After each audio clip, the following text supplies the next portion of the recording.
Bismillah, alhamdulillah, assalatu wassalamu ala rasulillah wa ala alihi wa sahbihi wa mawala amma ba'du. Hadratul muhtaramin, para alim ulama, para asatid, para ustadz, habib khusus, tokoh masyarakat, DKM, jamaah pengajian Masjid Rizqan Hasanah yang mudah-mudahan dimuliakan oleh Allah Subhanahu wa taala. Alhamdulillah, puji syukur kepada Allah. Pada pagi hari yang berbahagia ini kita berada di tempat ini setelah kita melaksanakan sholat subuh berjamaah, kemudian diikuti dengan ta'lim rutin kita. Mudah-mudahan kita berkumpulnya di tempat ini menjadikan wasilah turunnya rahmat dan ridho Allah Subhanahu wa taala. Marilah kita melanjutkan kembali kajian kita masih terkait dengan sholat jamaah. Sekarang syaratnya sahnya menjadi makmum. Kalau kemarin imam, sekarang sahnya menjadi makmum. Jamaah itu kan dua, harus ada imam, ada makmumnya. Kalau sendiri yaitu namanya munfarid. Tapi kalau berdua bisa jamaah. Jamaah dalam hal ini bisa satu, bisa lebih dari satu. Bismillahirrahmanirrahim. Faslun surutul qudwah. Syaratnya menjadi makmum ahada asyara, ada 11. Yang pertama, alla ya'lama butlana sholati imamihi bihadasin au ghairihi. Syaratnya menjadi makmum itu yang pertama adalah kita sebagai makmum tidak mengetahui batal sholatnya imam sebab hadas atau selain hadas. Jadi kadang kita tidak sah bermakmum kepada orang yang diduga batal sholatnya. Contoh ya. Misalkan imam diduga kuat adalah batal sholatnya. Nah kita bermakmum, ya nggak sah. Atau begini, kasyafi'in, madhab syafi'i bermanut kepada madhab Hanafi. Ada makmumnya madhab Syafi'i, imamnya madhab Hanafi. Dalam madhab Hanafi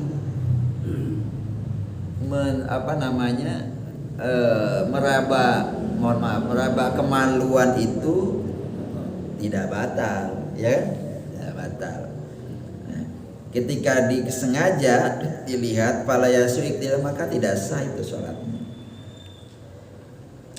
Kalau kita diduga kuat. Nah itu. Atau yang ada Syafi'i kepada madhab Maliki sama. Ketika madhab Maliki kalau misalkan nempel antara laki dengan perempuan kan tidak batal kalau tidak ada syahwat. Kalau syahwat batal. Kalau Hanafi mau syahwat mau tidak kan nggak batal. Kita bermakmum kepada itu yang diduga kuat, dia sudah melakukan itu, maka itu adalah tidak sah.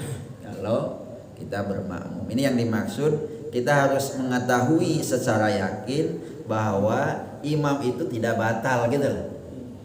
Kalau diduga kuat batal ya tidak sah. Makanya kalau kita bermakmum kepada seorang imam, ya harus husnudonnya adalah dia mampu.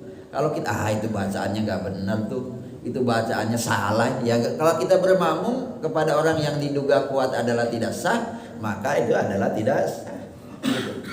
Itu adalah syarat menjadi makmum, ya.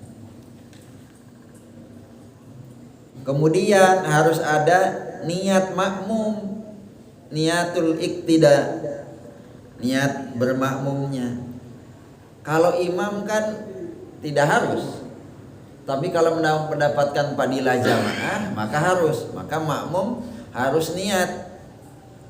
Apa itu? Saya niat sholat subuh 2 rakaat menghadap kiblat makmum karena Allah. Jadi makmum itu mau dapat pahala jamaah atau tidak tergantung niatnya. Ya kalau nggak niat ya berarti dapat pahalanya munfaridah, sendirian gitu.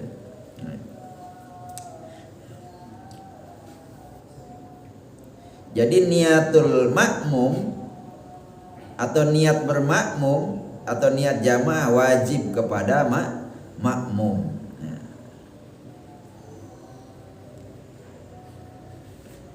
Wa alla yatakida wujuba qada'iha alaihi.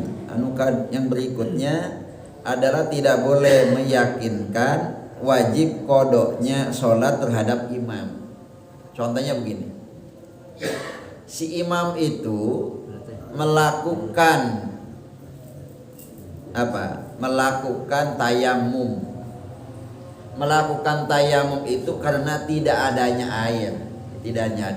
Begitu ada air kan dia harus melakukan wudu, kemudian sholat yang dilakukan itu dalam hadis Syafi'iyah itu adalah harus dikodoin, ya kan? Diulangi lah kan? Itu tidak meyakinkan seperti itu. Yang wajib si imam itu mengkodoi sholatnya gitu.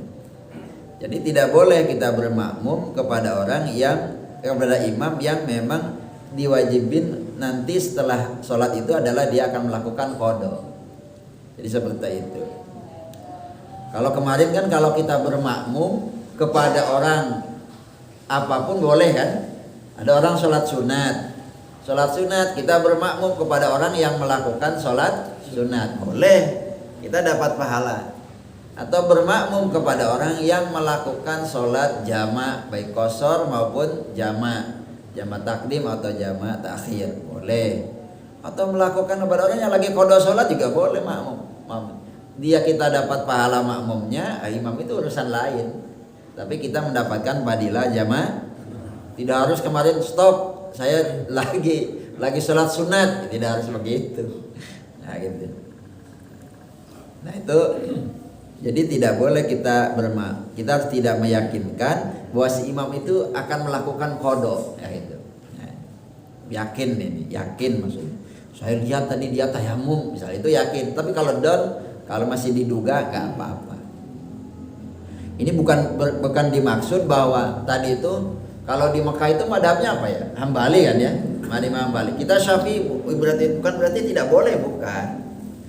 Ya, yang dimaksud itu adalah ketika diduga kuat dia sudah tidak melakukan sesuatu yang memang menurut dia tidak batal gitu. Itu seperti itu.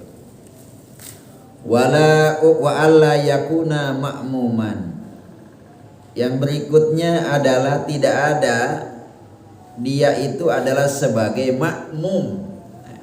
Kalau kita bermakmum tidak ada dia itu sebagai makmum. Jadi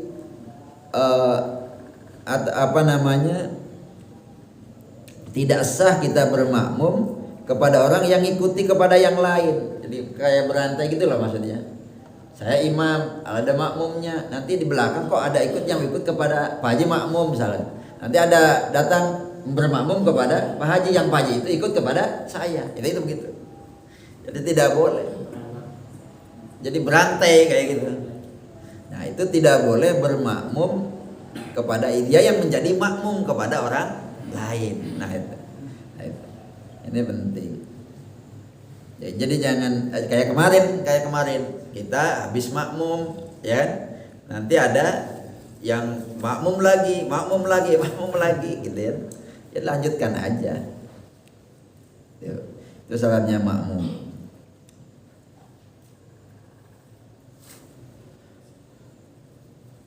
Warabiha yang keempat, wala ummiyan dan tidak makmum sebagai ummi. Apa artinya? Imamnya sebagai ummi. Imamnya sebagai ummi itu apa? Ummi itu adalah dia imamnya adalah tidak bisa baca yang baik, ya kan? Nah, kita tidak boleh bermakmum kepada orang yang memang adalah ummiyan. Ya. Ummiyan itu tidak bisa baca. Dalam sholat itu maksudnya apa? Dia tidak bisa Fatihah dengan bagus. Ini kan itu yang wajibnya. Ya. Kalau dia masih bagus bacaannya Fatihah ya nggak apa-apa. Walaupun ketika ngaji Al-Quran mungkin ada hal-hal yang tidak baik. Tapi kalau ketika sholatnya ummi, qori, bisa baca Fatihah bagus, makharijul hurufnya bagus, sifatul hurufnya bagus, panjang pendeknya dipakai, maka itu boleh dimakmumin. Tapi kalau lagi makmum berimam, itu imam itu salah. Ya nggak akan, tidak sah itu salah bermakmum. Terus apa tuh? Ya husnudon aja dia baik, kecuali misalkan jahar ya. Kalau jahar kan ketahuan misalkan, tapi jangan sok tahu juga. Nah itu seperti itu. Itu yang dimaksud adalah ummi. Ayyakuna al imam wal qari ummiyan fala yaksidu fala yasu iktidahu bihi amkanahu at-ta'allum. Aula bi anna madha alai zamanun wa qad badala fi was'u li ta'allum fala yabda Allah alaihi bi syai'in alimal qari. Lah kenapa? Li annal imam bi jihad tahammul Qur'anil ma'mum al masbuk. Kenapa harus bisa imam itu? Tidak boleh ummi.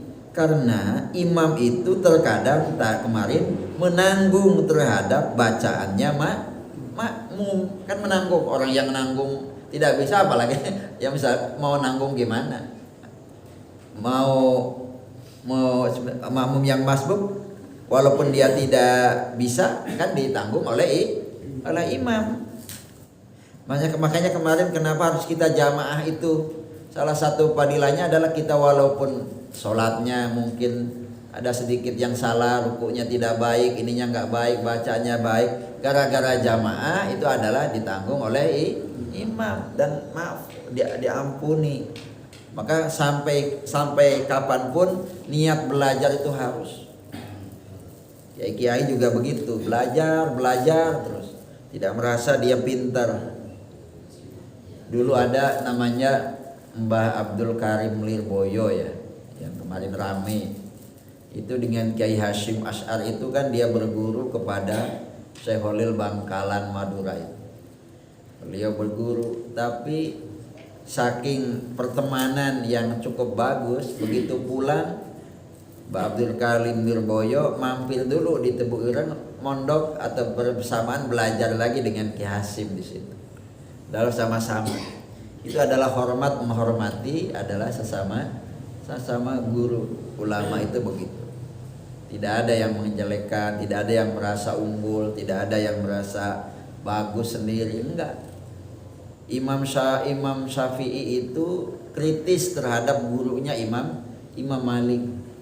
Tapi kalau dia lagi belajar baca kitab, mau buka kitabnya ada suara sedikit itu tidak ada.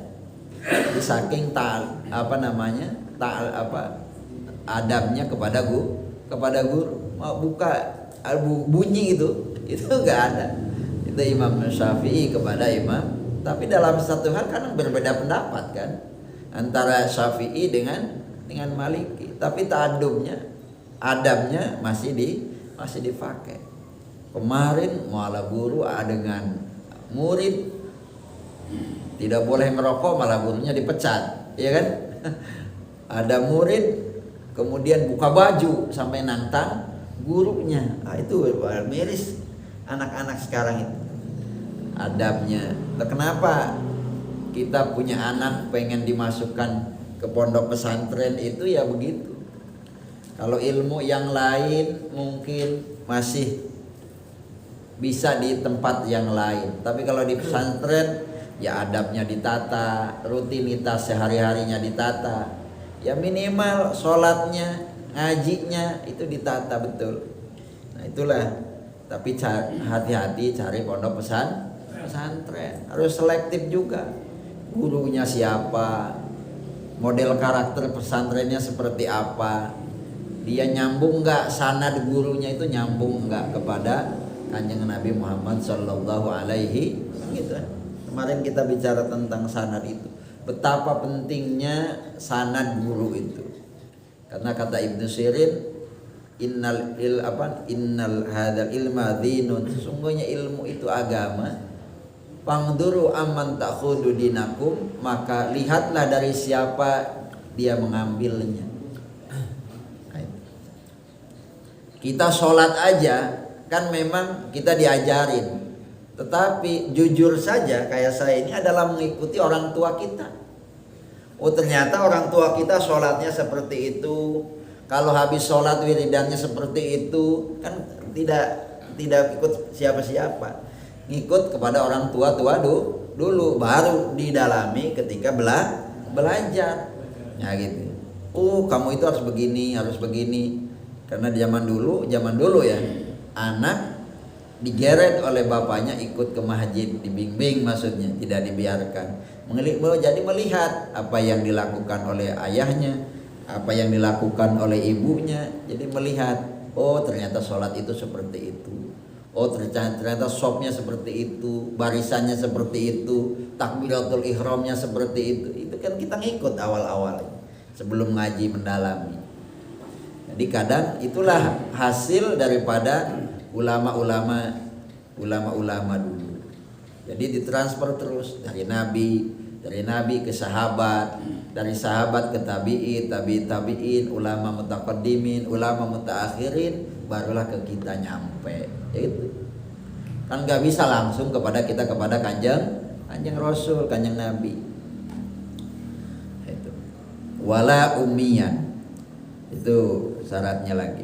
Wa alla yataqaddama alaihi fil mauqif, tidak boleh si makmum mendahului terhadap imam di tempat berdirinya. Ada imam di sini, dia offset di depannya, mau makmum misalkan. Ya nggak bisa. Yang namanya makmum ada di belakang. Nah, cuman berbeda pendapat ulama berbeda pendapat, ulama madhab ya. Ada yang sejajar, ada yang di belakang, ada yang sebelah kanan ya, sebelah kanan. Nah, itu. Kalau sendiri sebelah kanan tapi ke belakangnya sedikit, ya kan? Tapi kalau berdua ya berarti di belakangnya imam.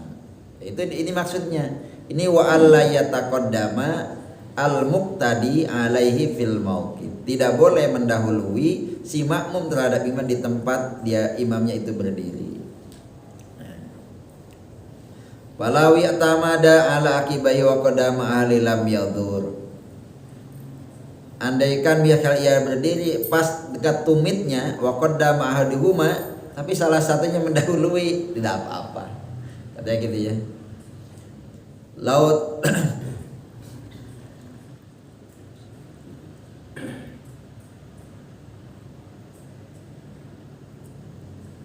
Nah ini ada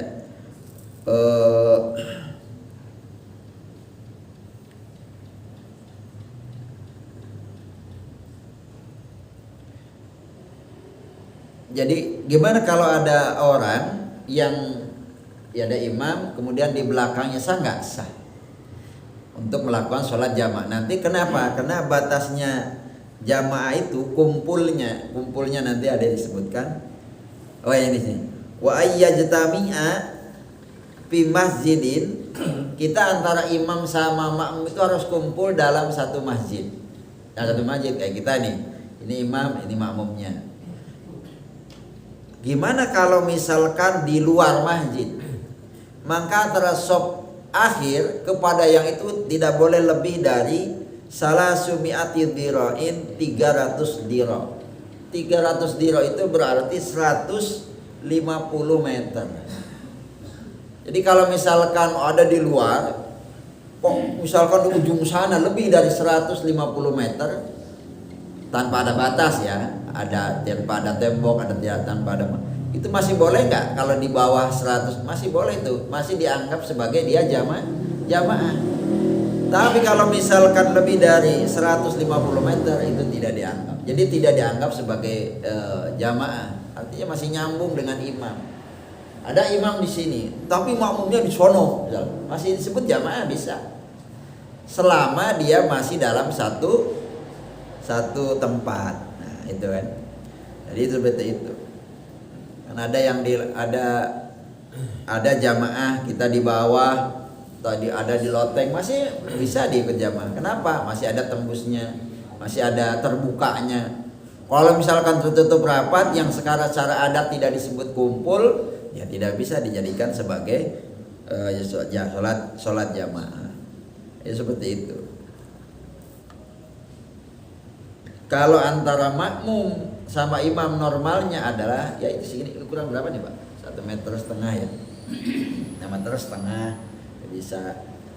Itu yang abdolnya jamaah. Ini yang dimaksud dengan kumpul antara makmum dan imam itu dalam masjid.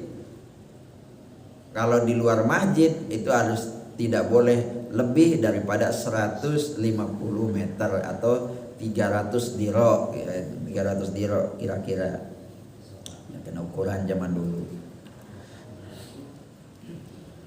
Wa alla ya'lama intiqalata imamihi. Yang berikutnya, yang ketujuh, tidak boleh si makmum harus tahu pindahnya imam. Kita harus mengetahui gerak-geriknya imam. Imam mau intikal dari berdiri ke ruku harus tahu. Dari ruku imam sudah itidal, tahu. Dari itidal ke sujud tahu. Ketika tahiyat juga tahu.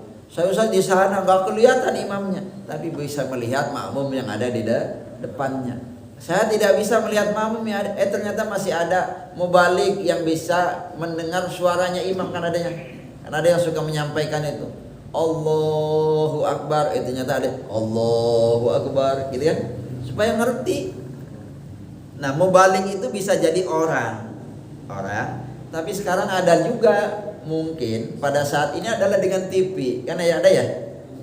Itu TV itu sebagai apa itu? Ya mubalik, menyampaikan bahwa imam gerak-geriknya adalah seperti kan zaman sekarang udah ada pakai TV mungkin kan. Zaman dulu nggak ada dalam kitab klasik itu TV, tilfas nggak ada. Yang ada adalah mubalik yang menyampaikan terhadap gerak-geriknya imam, minimal intiqalnya. Itu untuk menunjukkan bahwa kita sebagai makmum harus tahu terhadap gerak-geriknya adalah imam. Ini yang dimaksud wa ayya'lama intiqalata imamihi. Supaya apa? Lihat tamakana min mutabi'atihi, supaya mungkin kita bisa mengikutinya. Karuyatihi, kayak melihatnya, au li ba'di sobi, atau melihat sebagian sobnya, au sima'i sautihi, atau mendengar suaranya, au sauti mubalik, atau mendengarkan mubalik yang menyampaikannya. Nah, itu kan. Sawa'un kana yusolli aulan walau sobian, baik dia ada lagi sholat atau tidak, walau sobian, walaupun anak kecil yang mubaliknya yang menyampaikan, au fasikon, atau orang fasik. Nah itu walaupun seperti itu. Wa yustaratu qaulul mubalik, kalau Ibnu Hajar mensyaratkan adanya mubalik itu harus adil, katanya. Kenapa harus adil? Takut dia bohong, gitu loh maksudnya. Nah gitu. Allahu Akbar, ternyata imam masih ruku, kita sudah sujud, kata yang, nah itu kan ada yang menyampaikan begitu. Jadi maka menurut Imam Ibnu Hajar itu ada disyaratkan mubalik itu harus adil dan harus melihat, bisa melihat.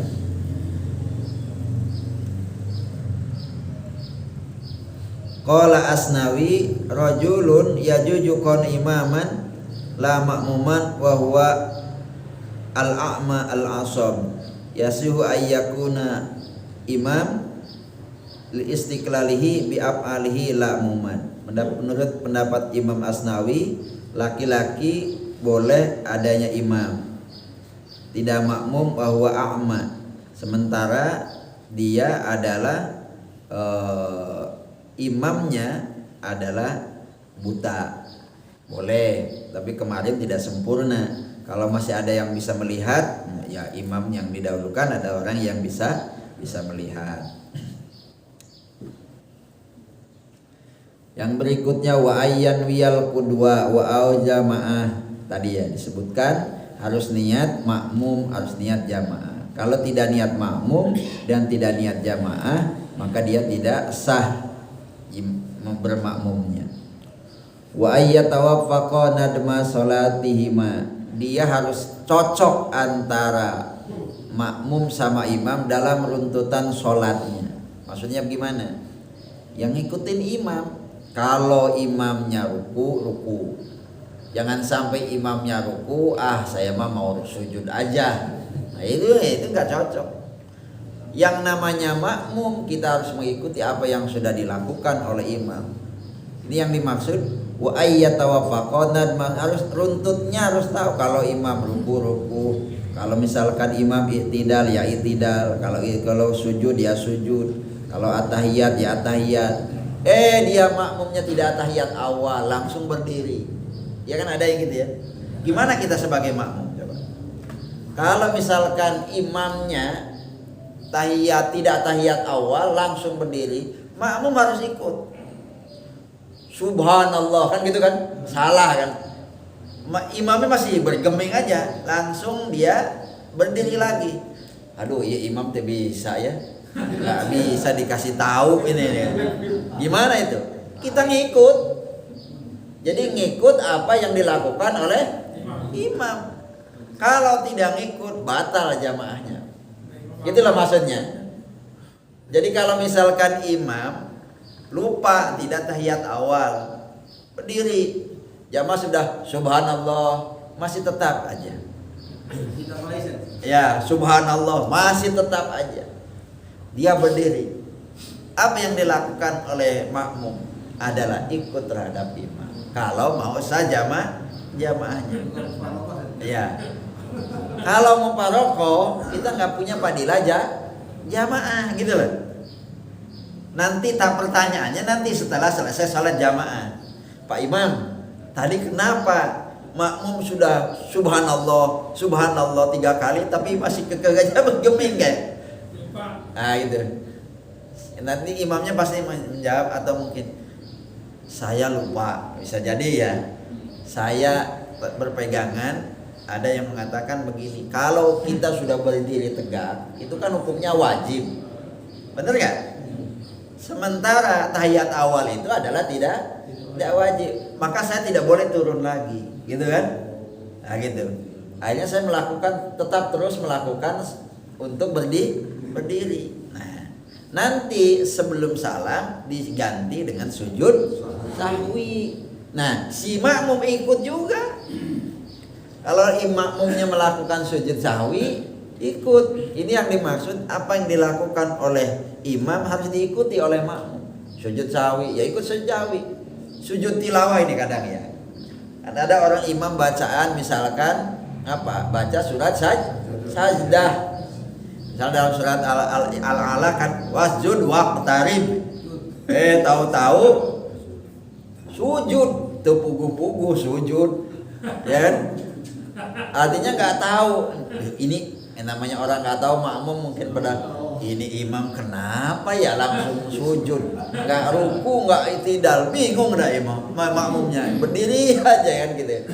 Nah itu nanti kalau kita tidak ikut sujud maka itu dia batal untuk fadilah jamaahnya ya, bukan sholatnya. Fadilah jamaahnya adalah batal. Kecuali makanya nih kalau imam mau baca surat kasih tahu dulu. Jadi nih para hadirin, nanti saya akan membaca surat yang memang ada sujud tilawahnya. Saya mau sujud tilawah, nanti ngikutin. Nah, itu yang bagus. Dan tapi kalau tidak ini, kalau orang nggak tahu, wah itu ada apa? Kan kita tanda tanya gitu. Nah, itu seperti itu. Supaya tidak membatalkan terhadap fadilahnya jamaah. Nah, ini bukan batal sholat, nggak batal sih kalau misalkan dia berdiri terus. Sama dengan kemarin imamnya kunut, makmum harus kunut nggak? Kunut, walaupun Muhammadiyah, ada NU Muhammadiyah ini fanatik ya.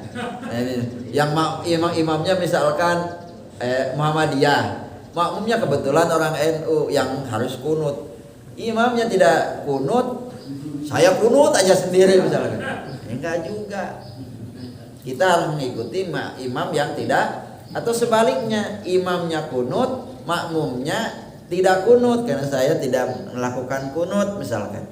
Ya maka dia batal itu fadilahnya jamaah. Kenapa? Karena dia tidak mengikuti apa yang dilakukan oleh imam. Jadi jangan egois. Gara-gara beda pendapat sampai ke sholat dipakai.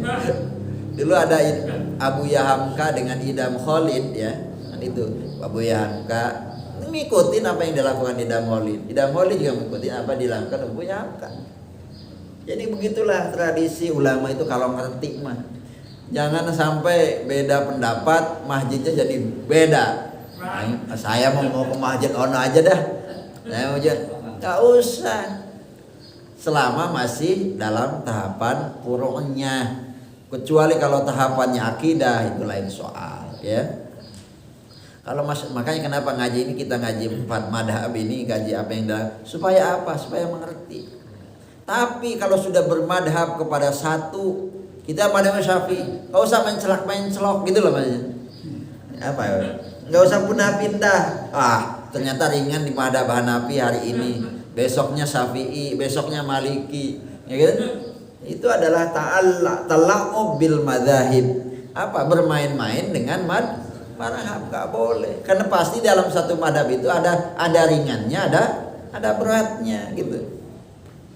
Hanafi ringan, kata siapa ringan? Kalau maharnya mas kawinnya mahal itu kalau madhab Hanafi. Hanya Syafi'i kan ringan, cukup apa? Seperangkat alat sholat, gitu kan. Tapi saya kadang gini, yang mengawinkan itu ya. Ini bapak-bapak harus hati-hati juga. Maharnya apa? Maharnya Al-Quran. Kalau harga ya. Harga kan berapa sih? 100.000 kan tidak sebanding dengan yang dinikahin oleh kita. Yang dinikahin oleh kita adalah perawan. Ya misalnya, bukan janda, bukan perawan. Kan gak sebanding. Al-Quran harga 100.000. Maka kalau dengan Al-Quran berarti Al-Qurannya harus dibaca. Harus dibaca, Pak. Dengan mas kawin bacaan Al-Quran, baca itu Al-Qurannya itu. Oleh siapa? Oleh siapa itu? Yang laki-lakinya itu dibaca. Bacanya satu Al-Quran. Gimana kalau dibaca? KUA-nya paling kabur duluan, masih ada yang mau ngawinkan lagi. Jadi jangan seolah-olah simbol agama itu kelihatannya bagus. Tetapi itu yang paling bagus adalah yang menilai harta yang bisa dimanfaatkan oleh si calon istri kita. Bagusnya yang berharga, kemudian seperangkat alat sholat, mukena, Quran, nah itu. Tapi kadang Al-Qurannya masih tetap aja ada. Mulai nikah sampai sekarang masih tetap ada. Karena nggak pernah dibaca, masih utuh. Gak dibuka plastiknya juga. Karena nggak pernah dibaca. Mukenanya masih baru, wae.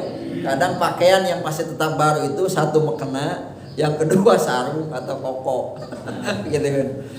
Karena masih nggak pernah dipakai, atau jubah itu kan. Itu kadang ada gitu yang begitu. Jangan sampai. Ini yang dimaksud wa ayyatawaffaqa nadma salatihima. Wa alla yakhalifahu, dan tidak boleh mengingkarinya, harus sepakat fi sunnatin faisyatin, di dalam sunnah yang disangatkan. Itu kayak tadi nih, tidak boleh kita mengingkari di dalam sunat yang dilakukan oleh imam yang memang harus dilakukan, yang sunat muakkad dilakukan, kasajatin tilawatin, sujud tilawah yang kayak tadi. Fayajibu al muwafaqatu biha, maka wajib untuk mengikutinya, fi'lan wa tarokan, baik dilakukan maupun ditinggalkan.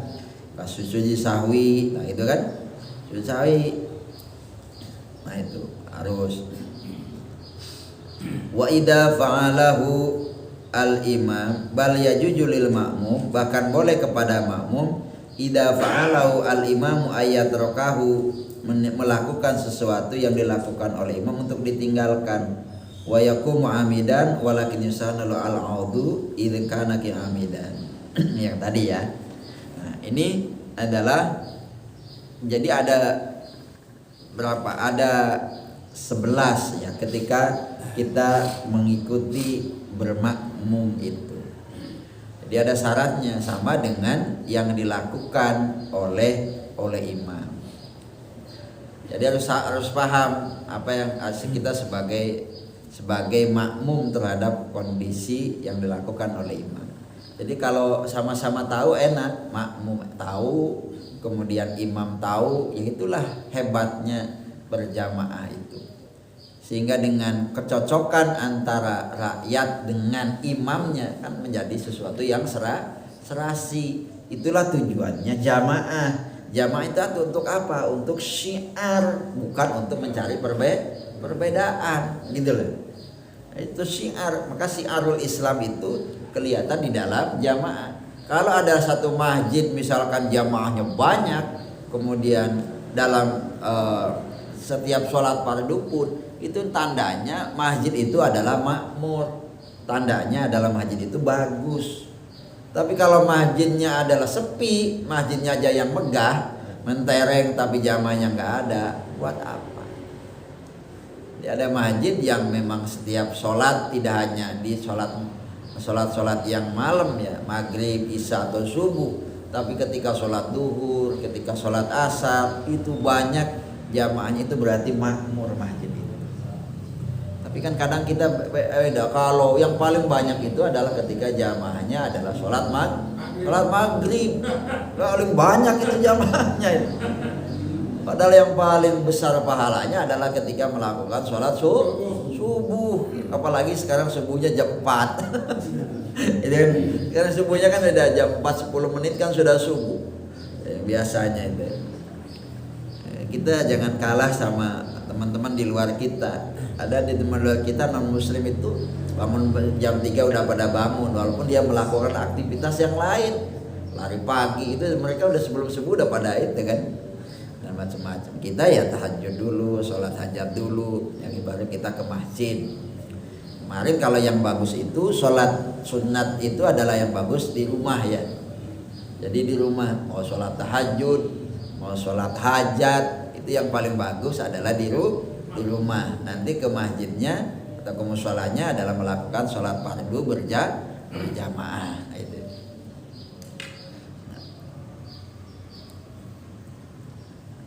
Niyatul mubarakah lil imam waqatil quddah. Bolehkah misalkan yang kedua niat mubarakah dari imam atau memutus kita sebagai makmum? Arabna sabiqan anau ingda syafi'iyah tanqati al-quda bi mujaradil khurujul imam min sholatihi bihadasin aw ghairi. Dalam mazhab Syafi'i, makmum terputus hanya semata-mata satu. Kita boleh memutuskan tidak bermakmum kepada imam hanya semata-mata satu. Apa itu? Kalau imam keluar dari sholat.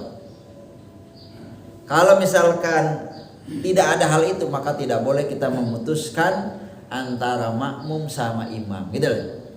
Kalau mau kita dari awal sudah niat jamaah, di tengah-tengah mau saya nggak mau jamaah lah, itu tidak boleh. Memutuskan begitu itu. Hanya semata-mata kalau memang itu dari imam. Ternyata imamnya keluar. Ya kemarin lagi baca Fatihah, tahu tuh imamnya lari. Akhirnya batal kan sholatnya. Padahal kalau ada imam batal sholatnya atau lari pugu-pugu ujug-ujug lari kan kita nggak tahu ada apa itu imam kok lari ya. Ternyata dia mungkin mau buang air agak kuat sama sekali, maka harus cepat-cepat digantikan oleh makmum yang ada di belakang imam. Maka kemarin makmum yang ada di belakang imam itu memang harus orang yang memang memiliki kapasitas untuk menjadi imam. Rawatibnya ada 3, maka yang 1 di depan, yang 2 di belakangnya, gitu. Jadi seperti itu. Jadi itu kata dalam Syafi'iyah itu tidak boleh memutus makmum hanya semata-mata imam aja yang keluar dari sholatnya. Bisa jadi imam keluar dari sholat itu sebab 2. Yang pertama adalah hadas, ya kan, hadas, dia makan kentut atau mungkin dia batal. Tapi atau selain itu, kayak tadi misalnya sudah nggak kuat, pengen kencing, sudah nggak kuat, pengen buang air, gitu kan ada juga. Maka tidak boleh kita ngampet apa ya, hadas itu nggak boleh, kecuali memang terpaksa. Wa qala Syafi'i wal Hanabiyah, Al-Hanabilah, in akhrama asyasu makmuman, apabila seseorang bermakmum, niat makmum, sumanawa, kemudian dia niat mufaraqatal imami, untuk berpisah dengan imam, wa itmamu sholati munfaridan, dan menyempurnakan sholatnya ketika munfarid, zaja ingda syafi'iyah, maka boleh menurut Syafi'i, syawa'un akana li udrin aw li ghairi udrin ma'al karoha, baik selain udur atau selain udur. Nah ya, jadi kalau kita takbiratul ihram kemudian niat bermakmum, di tengah-tengah mau parokoh tanpa ada sebab, boleh nggak? Boleh lah, boleh tanpa, walaupun tidak ada sebab, nanti disempurnakan sholatnya berarti sendirian, baik udur atau tidak udur, tapi hukumnya makruh. Kenapa? Li muparokatu lil jamaah, karena muparokoh terhadap jamaah itu adalah sesuatu yang ada hal-hal sesuatu yang diperbolehkan. Ya. Ada yang mengatakan lagi ya sholatnya rusak, tidak batal jamaahnya, itu ada. Ya. Jadi jangan sampai kita memutuskan jamaah ketika tanpa ada sebab, tanpa ada udur, ya, tanpa ada udur. Ya. Wa minal udri apa? Ada sebagian dari udurnya ini. Kalau kita mau misalkan jamaah ya, ini lucu juga. Wa minal udri, sebagian daripada udur untuk bisa muparokoh nih, muparokoh kepada imam. Tatwilul imami, panjangnya imam. Ada imam, kita bermakmum kepada imam yang panjang sholatnya, sampai kesel lah, kesel gitu kan. Misalkan, mohon maaf, misalkan yang sudah sepuh, kakinya udah nyut-nyutan, tidak bisa, udah berdiri, yang dibaca misalkan surat Waqiah, surat Waqiah. Bukan audiennya, makmumnya adalah itu orang sepuh, udah gini-gini, udah gak kuat gitu kan. Itu adalah sebagian daripada udur, maka boleh untuk bisa muparokoh. Saya mah ayam muparokoh aja dah, tanpa harus niat. Pak Imam, saya niat muparokoh ya. Nggak usah begitu. Nggak usah. Jadi niat muparokoh atau niat jadi imam itu nggak harus diucapkan, dalam hati aja udah. Saya mau niat muparokoh dan saya berpisah dari, walaupun dalam satu barisan, walaupun gerak-geriknya sama, iya nggak? Kan ketahuan kan nanti kalau misalkan muparokohnya, kalau gerak-geriknya berbeda, itu ada apa itu makmum? Kurang ajar, kata imam ini. Kurang ajar itu imamnya. Ya apa namanya, bertentangan dengan saya. Kata dalam hati imam. Jadi supaya tidak begitu, muparokoh aja, nggak apa-apa. Dalam hati saya niat muparokoh. Walaupun gerak-geriknya sama, bareng dengan imam ruku, yaitu ruku, tapi nggak ada niat imam, jadi dia muparokoh. Gitu lah ya. Dapat pahala jamaah ya tidak, dia muparokoh Pak. Nah itu minal udri. Jadi yang paling baik adalah imam itu, katakan yang Nabi, imam itu yang tahu terhadap makmumnya, kondisi makmumnya. Nabi pernah marah kan kemarin. Atau tarokahu sunnatan maksudatan, atau meninggalkan sunnat maksudah. Contoh apa? Tasyahudil awali, seperti meninggalkan tasyahud awal, wa kunutin dan kunut. Ya. Ada imam ninggalin tasyahud awal, saya mau muparokoh aja. Nah itu boleh tuh kalau tadi begitu kasusnya. Ini tadi imam maksa tidak melakukan tasyahud awal. Saya mau tasyahud awal, mau tasyahud awal, nggak mau mengikuti imam. Berarti bapak itu berarti muparokoh. Berarti niat berpisah dari imam dulu. Nah itu tasyahud awal. Apa kunutin dan kunut. Nah ini masih bagian daripada udur yang memang boleh muparokoh. Kunut. Imamnya ternyata tidak kunut, saya kunut. Nah kunut berarti muparokoh boleh. Nah itu, tapi tidak mendapatkan fadilah jamaah. Falahu firqahu layak tibitil kasunnah. Awil maradi, atau sakit Ada imam, ada makmumnya kebetulan lagi sakit. Aduh, kalau saya bareng sama imam itu jamaah, penyakit saya ini tambah. Mohon maaf, lagi pusing, darah tingginya kumat. Misalkan lagi sholat, gimana tuh? Hanya sudah beparokoh aja, melakukan dia sholat sendiri, boleh. Awil marot. Ini maksudnya udurnya itu berupa sakit. Au khasyati golabatin nuas. Nah, ini. Atau apa? Dia merasa ngantuk berat. Lagi jamaah, tahu-tahu ngantuknya luar biasa sehingga sampai tidur. Saking nikmatnya mendengarkan suara imam. Ya, tidur udah. Tidur. Lagi ternyata imamnya sudah tahiyat akhir. Dia masih berdiri. Ya, kan ada kemungkinan kan? Ada itu. Yang paling banyak adalah ketika sujud. Ya kan? Ternyata kita lagi masih sujud baik. Gitu kan? Ternyata tidur gitu kan? Imamnya udah 1 rakaat, 2 rakaat gitu. Nah, bingung lah. Gimana itu yang dia? Ya udah mau paroko sama boleh itu. Ini maksudnya al-khasyah golabatin nuas. Sangat ngantuk luar biasa.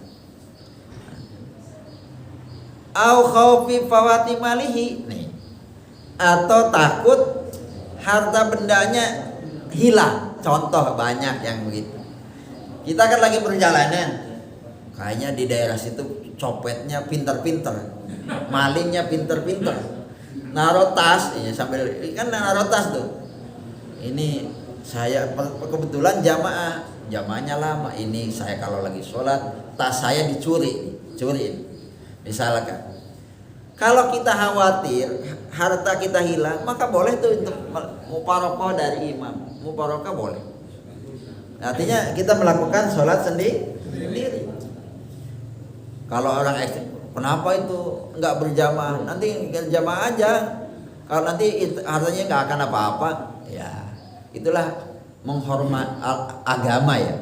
Agama itu menghormati seperti itu. Jadi jangan usah memaksa-maksakan.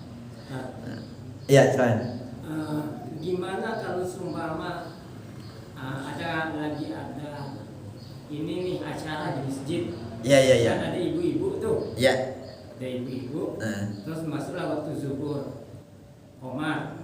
Nah, bapak-bapaknya sholat, ibu-ibunya masih ngobrol dan makan. Iya. Nah, itu gimana tuh, Ustaz? Apa mesti kita ajak juga sholat atau biarin aja mereka? Maksudnya diajak untuk sholat. Berjamaah. Oh iya.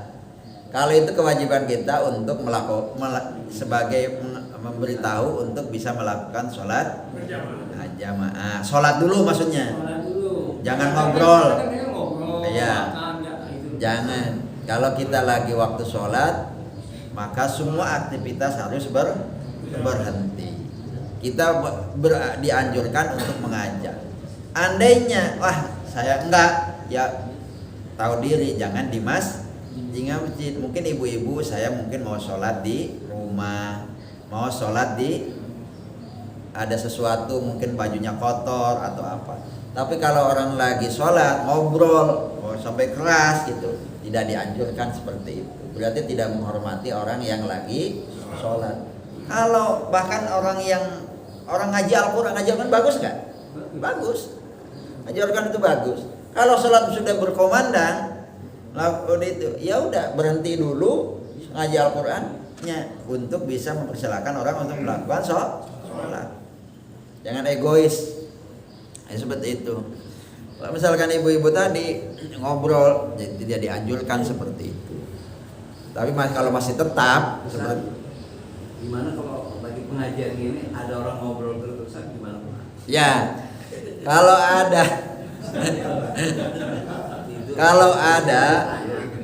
ada lagi pengajian kemudian ngobrol, mungkin ada sesuatu yang penting yang harus boleh. Tapi kalau mengganggu terhadap pengajian berarti tidak menghormati pengajian gitu ya. Gitu. Jadi apa? Tapi ini terpaksa saya harus ngomong. Misal terpaksa, ada sesuatu yang darurat. Ya kan, apa yang daruratnya, misalkan tanpa ini saya harus pulang dulu, tapi mau ngomong sama ustaznya malu misalkan, gitu kan? Ya nggak apa-apa, ya gitu. Jadi yang namanya taklim itu adalah memang ada etikanya. Tapi pahalanya taklim, walaupun dia ngobrol, ini saking besar bahasanya taklim ya. Kita tidak menulis, kita tidak membawa kitabnya. Kemudian kita masih ngobrol, itu pahalanya masih lebih besar daripada memerdekakan 1000 hamba. Ada kan? Ya itu bukan berarti harus ngobrol, bukan ya. Itu saking padilahnya taklim. Hanya ngantuk aja lagi taklim tuh ngantuk aja. Ya kan? Julusus sa'atin, berduduknya dalam satu majelis ilmu walaupun 1 jam, walaupun dia tidak bawa kitab, tidak menulis, itu adalah pahalanya lebih besar daripada memerdekakan 1000 hamba. Ya kan? Melihatnya wajahnya orang alim itu aja lebih besar daripada fisabilillah. Kemudian salamnya kepada orang alim itu lebih besar juga. Itulah hebatnya padilahnya ilmu. Ini terlepas dari itu ya. Nah, itu jadi syarat udur dalam sholat, khawatir terhadap kehilangan harta benda itu juga boleh untuk muparokah. Autalafi atau rusak. Kalau misalkan kita jamaah misalkan HP saya keinjek, nggak ada yang injek orang karena ada rusak, maka itu boleh kita muparokah.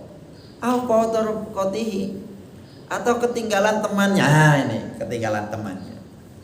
Jamaah kita lagi rombongan pergi ke ziarah. Kebetulan yang ziarahnya sudah selesai, dia sendiri tahu-tahu bermakmum kepada orang yang setempat di situ. Ya kan enggak? Kan bisa aja terjadi kan? Bisa terjadi. Nah, bermakmum sementara temannya ini mau berangkat, mau melakukan perjalanan lagi. Daripada saya ketinggalan nanti teman-temannya misalkan, akhirnya ketika jamaah saya mau parokoh saja. Boleh enggak? Boleh. Itu yang namanya al-fawta rubqatihi. Jadi seperti itu. Ini saking menjaga moderatnya antara makmum sama imam itu ya seperti itu kalau memang ada udzur. Man yahruju minas sofi, atau orang yang keluar dari shop, summa la yazidu man yaqifu ma'ahu, kemudian dia tidak menemukan orang yang berdiri atau yang berdiri bersamanya, ya, boleh. Dari mana dalilnya itu? Dalilnya kok muparokah bisa begitu. Nih, anna Mu'adan, sesungguhnya sahabat Mu'ad, sholat sahabat Mu'ad bi ashabi dengan sahabat-sahabatnya al-isya terhadap waktu isya. Fatawala alaihim, kemudian ia memanjangkan sholatnya kepada mereka. Fangsorofa rajulun, akhirnya ada seseorang yang berpaling dari dia. Fasolla, maka sholatlah dia. Ada yang sholat sendiri gara-gara sahabat Mu'ad memanjangkan sholatnya tadi. Suma'ata, kemudian datanglah kepada Nabi, fa akhbara bil qissati, dia ceritakan itu kejadian itu kepada Nabi. Fa ghadaba, maka marah Nabi. Wa angkara ala Mu'ad, dan mengingkari terhadap marah Nabi, dan Mu'ad jangan begitu, gitu lah Pak. Kalau mungkin sekarang nggak boleh begitu. Ala walam yunkir ala, dan tidak mengingkari kepada laki-laki itu. Walam ya'muru bil ada, dan Nabi tidak memerintahkan kembali untuk mengulangi kembali. Gitu loh. Ini berarti sifat Nabi tidak imam itu tinggal sauna-una. Jangan sampai merugikan terhadap makmum gitu. Dan Nabi tidak memerintahkan untuk iadah. Ini menunjukkan bahwa muparokahnya boleh gitu loh. Bahwa muparokahnya adalah diperbolehkan karena Nabi tidak menyuruh untuk mengulangi kepada laki-laki. Kamu ulangi lagi sholat, enggak. Itu menunjukkan boleh muparokah. Itu ya. Itulah yang diikuti oleh ulama. Maka ada ulama-ulama itu sudah menulis di dalam kitab Fathul Mu'in itu ya. Kalau sholat duhur suratnya ini, kalau sholat asar suratnya ini, gitu loh yang dibaca. Nanti kalau sholat maghrib suratnya ini, sholat maghrib misal kuliah kulhu, kuliah kulhu, kuliah ayyuhal kafirun, kemudian kulhu. Itu kan orang-orang dulu ya.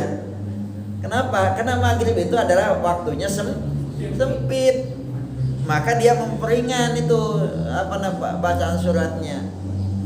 Nah, gitu kan. Kemudian sholat subuh alam nasro, ada yang alam taro. Kenapa? Karena fadilahnya besar. Ya. Barang siapa orang yang membaca dua surat alam. Apa surat alam? Alam tasroh dan alam taro. Itu alamun. Lam yusibu alamun, maka dia tidak terkena alam penyakit. Penyakit ripuh. Penyakit yang ini. Jadi kalau dilanggengkan itu. Apalagi sebelumnya kita sholat apa?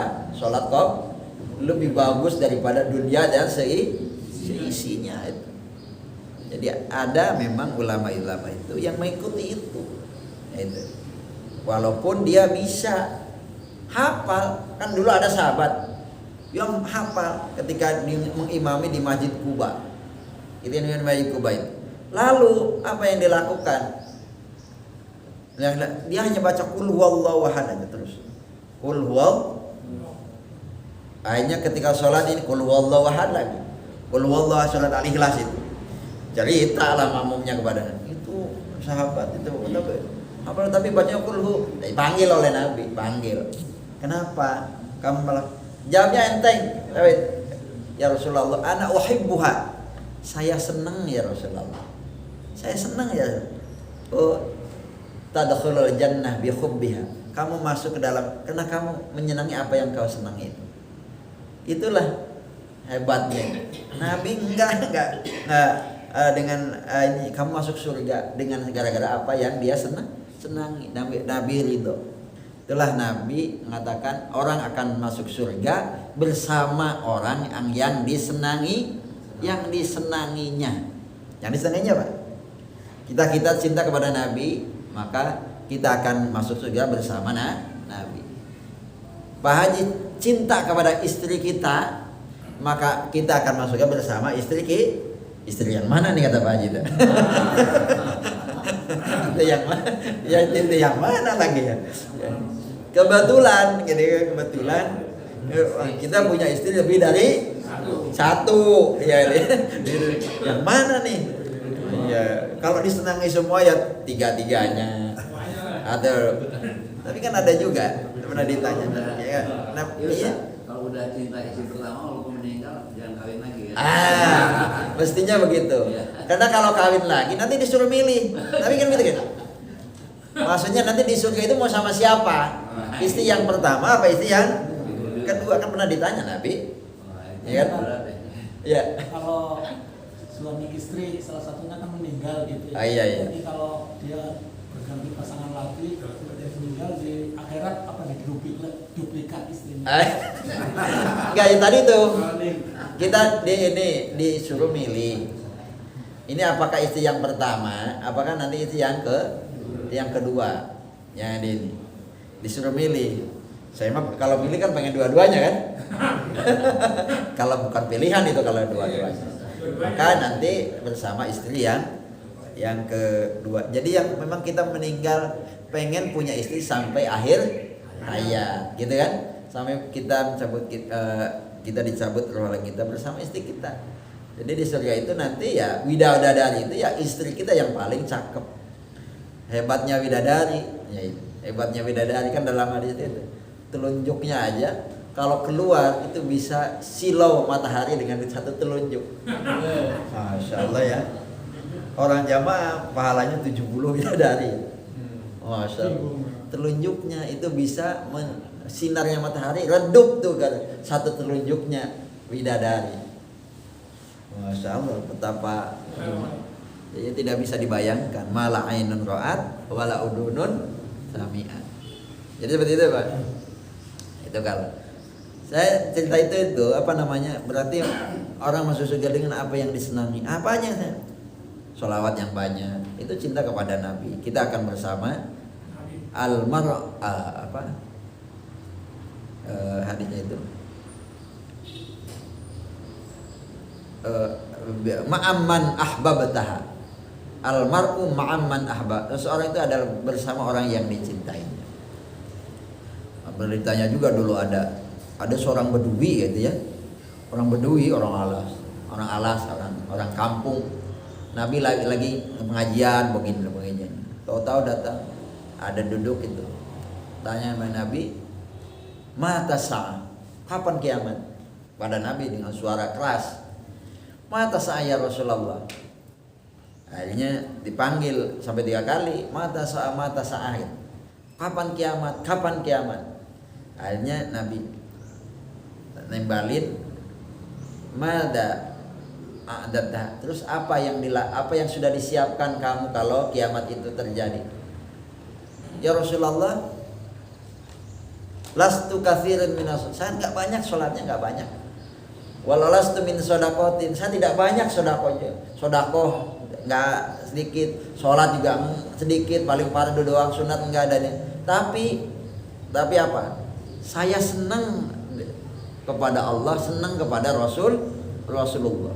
Maka Nabi mengatakan, "Almar'u ma'aman ahbabtaha." Nah, itulah kamu akan bersama orang yang dicintainya. Makanya kita harus sering-sering, kalau kita pengen bersama Nabi, maka sering-seringlah baca sholawat kepada Nabi. Jangan sampai kita tidak pernah baca sholawat kepada Nabi. Atau ada kita lagi baca sholawat kepada Nabi, kita tidak pernah baca, maka tidak pernah nanti di akhirat nanti itu tidak akan melihat wajahnya, rarainya, mukanya Kanjeng Nabi Muhammad SAW. Dulu. Makanya kalau ada kata-kata Muhammad, kita harus baca sholawat. Maka kita disebut orang bakhil. Orang bakhil itu apa sih? Pelit. Paling pelitnya orang adalah ketika disebut nama Kanjeng Nabi Muhammad, maka kita tidak baca sholawat kepada Nabi. Kan ada 3 yang tidak akan pernah melihat mukanya Kanjeng Nabi. Al-aqu li walidayhi, orang yang berhaka terhadap orang tuanya. Lalu ada tarikus sunnah, orang yang meninggalkan sunnah. Yang berikutnya adalah waman lam yusolli alaihi, tidak pernah baca sholawat kepada Nabi. Idza dzukira, ketika disebutkan nama Kanjeng Nabi Muhammad SAW. Jadi begitu. Nah, itu ya, makanya saya kalau pengajian dimanapun tetap aja baca sholawat ya, supaya ada keberkahan. Kita doa aja kan apa? Sholawat dulu kan. Alhamdulillah sholawat. Ngaji juga sholawat. Ada yang protes, kenapa saya baca ya Robbi bil Mustafa? Itu apa namanya? Sholawat itu macam-macam kan, Pak. Mau Allahumma sholli ala Sayyidina Muhammad wa ala ali Muhammad boleh. Mau sallallahu ala Muhammad boleh. Mau selawat tib Allahumma sholli ala sayyidina Muhammad bil qulubi wa dawaiha boleh. Selawat nariyah boleh. Yang penting baca selawat kepada Nabi. Itu menunjukkan cintanya kita kepada Kanjeng Nabi. Gitu ya, Pak ya. Nah, sampai ini. ini saya diingat-ingat terus itu. Jadi inilah jangan jadi makmum semena-mena, jangan jadi imam semena. Itu kompak. Itu yang dimaksud muwafaqah, al-muwafaq bainal makmum dan imam. Tapi kalau Hanafi dia memutuskan itu makruh ya, ma'al karoha. Ya itulah barangkali hal-hal yang terkait dengan makmum dan imam. Mudah-mudahan ada manfaatnya, mudah-mudahan ada keberkahannya. Kalau ada tanya lagi, silakan. Sebentar. Silakan Pak Haji. Assalamualaikum. Imam dan jamaah. Dia panjang ayatnya itu sampai yang tua-tua. Saya udah 2 kali ya. Itu udah goyang berdiri, gemetar. Nah, gimana kalau imam itu terlalu cepat? Kita ini udah berdiri itu juga sakit ini kan. Apakah kita nggak lagi naik dari tahiyat itu nggak naik lagi. Oh baik, ya ya. Nah, Ba- kedua Ustaz, satu lagi. Ya. Gimana bacaan amin itu kalau mendahului imam? Oh ya baik. Nah itu dua. Terima Ya. kasih Ustaz. Assalamualaikum. Yang pertama adalah tidak boleh cepat, imam itu tidak boleh terlalu cepat dan tidak boleh terlalu lambat. Maka yang moderat itu, yang muktasid itu adalah yang bagus. Khairul umur awsatuha. Sebaik-baiknya urusan itu adalah yang paling tengah. Jadi tidak cepat, tidak, itu satu.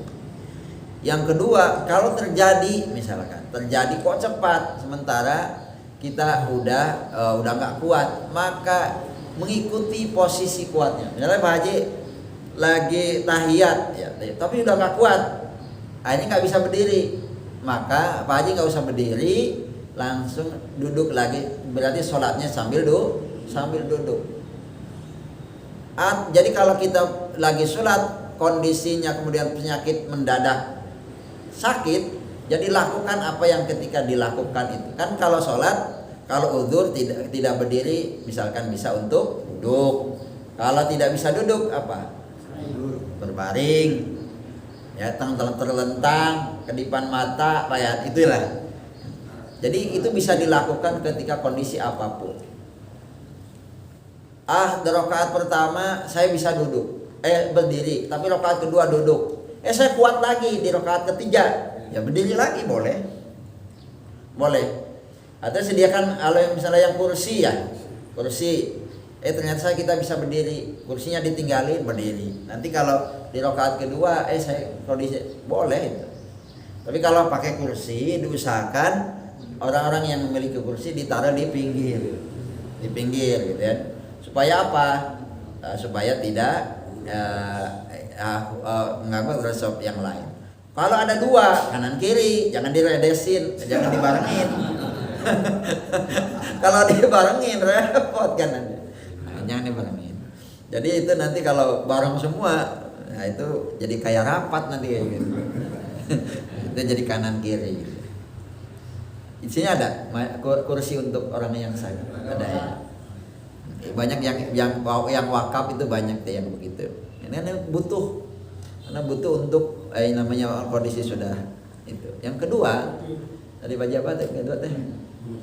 Oh ya, bagaimana kita mengucapkan amin?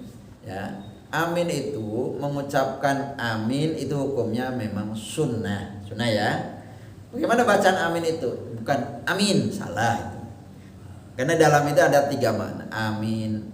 Ada orang yang dipercaya, ada yang mencari keamanan, ada yang memegang amanah, gitu kan? Yang benar dibaca panjang alifnya. Amin. Jangan amin. Amin. Nah, salah itu. Amin. Itu awal-awalnya. Gimana kalau ada seorang makmum kok mendahului terhadap imam, mendahului tanpa disengaja, itu tidak batal. Ya. Yang bagus yang bagaimana? Yang bagus adalah baca amin bersamaan dengan baca aminnya imam. Kan gini, waladdallin. Kan imam biasanya baca Rabbighfirli wali walidaya. Imam juga amin bareng tuh. Amin bareng. Barang siapa orang yang baca amin pas ketepatan dengan aminnya imam, maka dia akan malaikat memintakan ampun kepada orang tersebut, malaikat rahmat itu.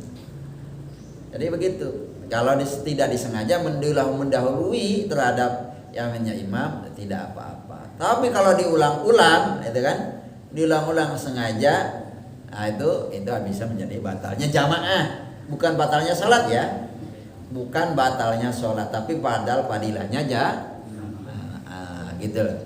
Karena di sekolah ada kesengajaan. Kita lebih dari 2 rukun secara sengaja, lebih dari 2 rukun mendahului imam, maka itu batal jamaahnya. Contoh begini, imam lagi berdiri, lalu dia mendahului rukun 2 kali. Apa? Ruku sama i'tidal. Dia sujud. Mendahului kan? Mendahului padahal imamnya masih berdiri. Itu adalah batal sholat. Atau terlambat juga, melambatkan diri ya. Sama, imamnya sudah sujud, kita masih posisinya masih berdiri baik. Dengan ada sengaja tanpa ada udur. Nah, kalau ada udur masih diperbolehkan, misalkan lambat baca apa? Baca Fatihah, mungkin lambat baca Fatihah. Tapi kalau itu posisinya dalam kondisi tidak masbuk. Kalau masbuk kan ditanggung imam. Jadi kalau kita misalkan masbuk, walaupun Fatihahnya masih dalam Maliki Yaumiddin, ya kita ngikutin imam. Nggak usah diselesaikan bacaan Fatihahnya, karena sudah ditanggung. Tapi kalau kondisi normal, yang kedua, ketiganya, kita harus selesai itu bacaan Fatihah.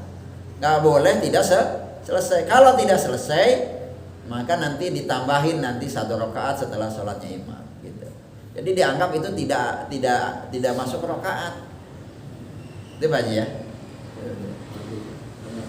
Berurut aja.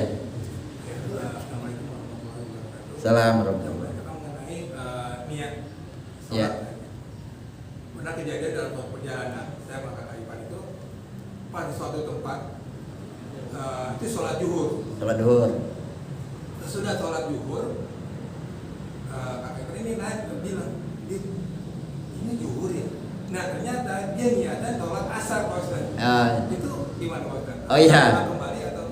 Oh ya, kalau kita niat sholat asar, ternyata duhur, maka dia harus mengulangi lagi. Kenapa? Karena di dalam niat sholat itu, ketika kita mau melakukan sholat itu, kita harus ayya'lama waqtad duhur. Kita harus yakin bahwa ini sudah waktunya sholat. Waktu sholat apa? Waktu sholat duhur. Kalau ragu, ini sholat duhur apa asar ya? Saya mau sholat. Ternyata ketika sholat, ternyata waktu duhur, maka harus mengulangi lagi. Maka tak apa tandanya untuk bisa meyakini bahwa ini adalah, ya ada jam, ya kan ada jam. Itu berarti tanda indikator bahwa yakin bahwa itu sholat waktu atau ada misalkan yang ada. Tapi saya kalau di hutan ini bisa terjadi anak-anak. Di hutan matahari, kan kita bisa melihat matahari kan? Matahari nggak ada, jam enggak, kompasnya ini sholat apa ya? Misalkan. Nah itu kita harus meyakini ini sholat duhur, ya harus yakin dulu. Itulah syarat kita melakukan sholat. Jadi harus mengetahui, yakin sudah masuk waktu sholat. Gitu.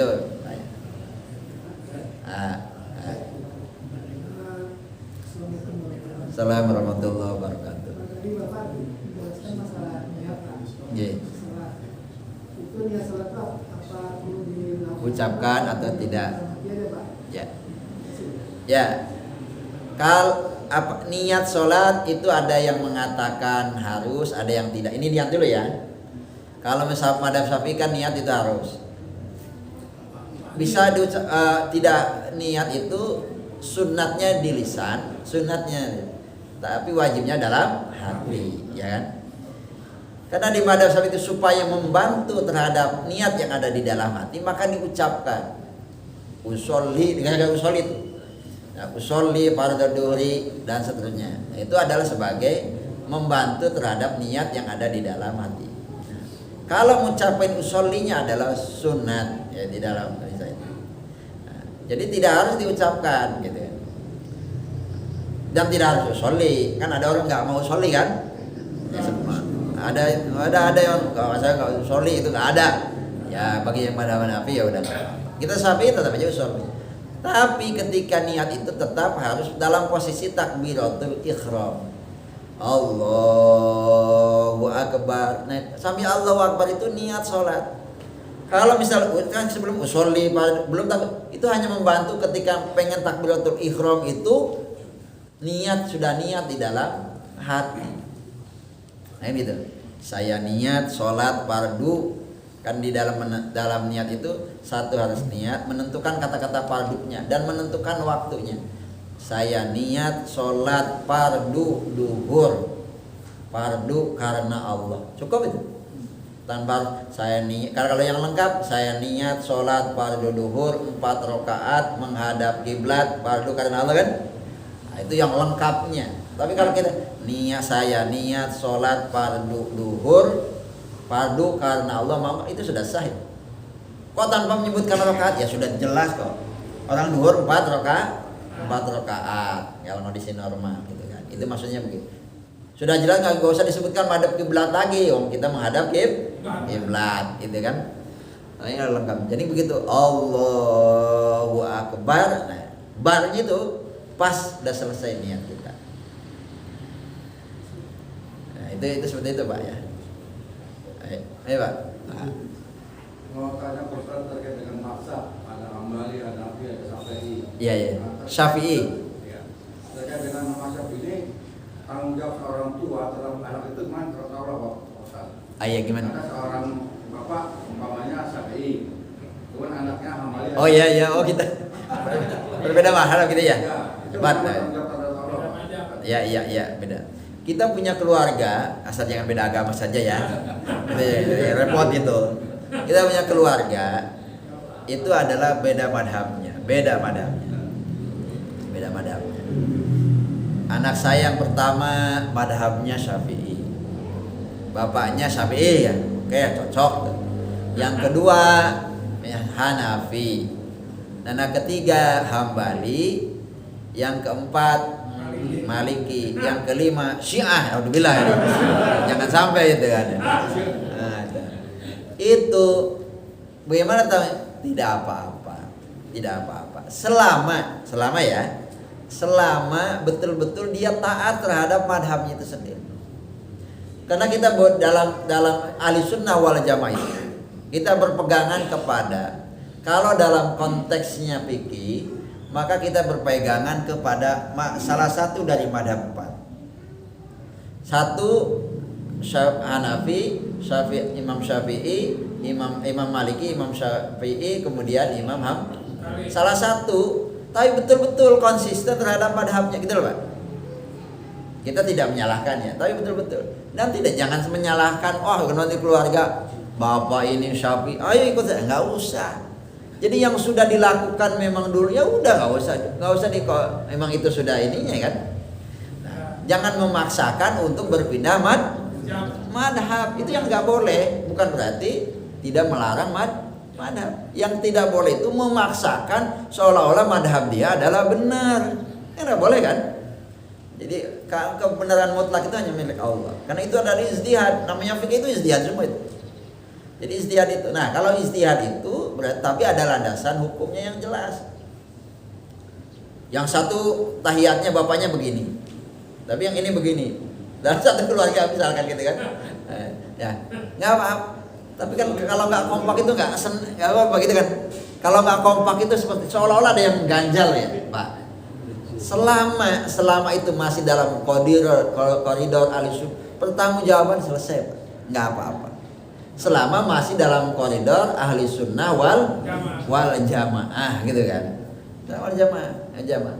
Tapi alangkah baiknya, nah kata Imam Abdi bin Islam, yalzamu bimadhabin muayyan. Kita harus menunjukkan pada madhab tertentu. Gak boleh apa itu? Boleh banyak-banyak. Malah ini. Udah. Syafi'i saya Syafi'i. Teman-teman yang ada di Maroko, madhabnya kan apa? Maliki, Maghribi. Yang Hanafi di Afghanistan, di Irak juga banyak. Syafi'i itu banyak di daratan Asia. Kenapa? Kok kita bisa ulama-ulama itu? Karena cocok dengan sosial geografisnya. Jadi kadang menentukan madhab itu sesuai dengan sosial kulturalnya, geografisnya. Misalkan dalam konteks Indonesia, air banyak di Indonesia itu. Kenapa harus pada Hanafi? Kalau Hanafi itu kan, mohon maaf, air segini aja udah bisa kita wudhu. Ini wudhu. Coba bapak wudhu, Pak di sini pakai aqua. Saya yakin nggak akan bisa itu. Ya kan? Nah, gitu ya. Ini seember aja nggak selesai wudhu. Gitu. Sampai banyak. Ya, karena banyak, hanya kita menyesuaikan, gitu kan. Jadi ulama-ulama itu udah melihat kondisi dicocok di kita ini ya sampai dan seterusnya. itu adalah menjadi sesuatu yang gitu Pak ya. Oh, enggak? Ayo Pak Haji. Assalamualaikum. Ini menyangkut masalah mazhab tadi Pak Ustaz. Ya. Karena memang harus memegang satu. Ini tidak boleh campur-campur dalam hal daripada. Nah, yang menjadi masalah sekarang, yang saya temui, yang pernah saya juga berdebat ringan dengan ada saudara kita yang tidak mau mengenal mazhab. Saya hanya mengenal Al-Quran dan hadis. Ya, ya. Saya bilang, Anda mengatakan saya hanya mau berpedoman pada hadis. Hadis itu sampai ke Anda itu, apakah Anda memang ketemu Rasulullah? Ya. Tidak, tapi saya baca itu katanya. Pokoknya mazhab itu bid'ah. Iya. Nah, saya bilang ini yang menjadi masalah sekarang karena itu gencar di kalangan umat Islam. Umat Islam. Itu mengajak ya Pak Ustaz. Iya. Anti madhab. Di masa, nah saya juga perhatikan di saat sholat subuh tadi menyangkut masalah rokok tadi ya Pak Ustaz. Itu kalau imamnya kunut, dia nggak kunut, tetap aja ini begini. Jadi saya anggap ini berarti mau rokok ini. Ya. Nah, Usnudonnya seperti itu. ya. Nah, mengaminkan. Nah, yang kedua ini masalah menuntut ilmu majelis ya Pak Ustaz. Anda juga yang berpendapat ini. Jadi karena ini sudah masuk Waktu sholat, waktu suruh. Iya. Dia sementara meninggalkan majelis. Iya. Dia ke belakang sebenarnya. Saya ingin mendapatkan dua-duanya katanya. Saya bilang kan ada yang lebih utama. Betul. Kan kita lebih utama mengikuti majelis daripada mengejar waktu suruh. Nah, pertanyaan saya, apakah memang diperbolehkan dua-duanya meninggalkan dulu dan melaksanakan yang tadi itu suruhnya katanya saya ingin juga mendapatkan dua-duanya. Baik, yang pertama ada sekarang gerakan anti madhab itu bukan sekarang, dari dulu. Gerakan anti madhab, gerakan anti tasawuf, ya gitu-gitu kan. Yang diikutin siapa? Abdul Wahab itu, yang Wahabi itu kan. Satu. Sementara di Mekah aja ngikutin madhab nggak? Ikutin madhab. Imamnya di Masjidil Haram Pak, ikutin madhab nggak? Ikut. Madhabnya madhab siapa? Hambali. Ya kan? Padahal itu istilahnya di sono yang Wahabi. Nah, jadi itu logikanya begitu. Ikutin madhab itu. Kenapa? Karena kita ini orang muktadi, ammi, bodoh. Saya kan bisa baca sekarang, bisa baca. Oke, bisa baca. Yang kalau misalnya bisa baca, ya, tadi dikatakan gurunya siapa? Jangan sampai misalkan man laisa tidak punya guru bahwa syaitonun gurunya. Kita tidak bisa langsung kepada Rasulullah. Rasulullah ada sahabatnya, kita sahabat, ada tabiin, ada ulama sampailah kepada nada kita. Ya. Apa yang dilakukan oleh Rasulullah pengen dikembalikan seperti itu nggak bisa Pak. Kita pengen seperti zamannya Rasulullah nggak bisa.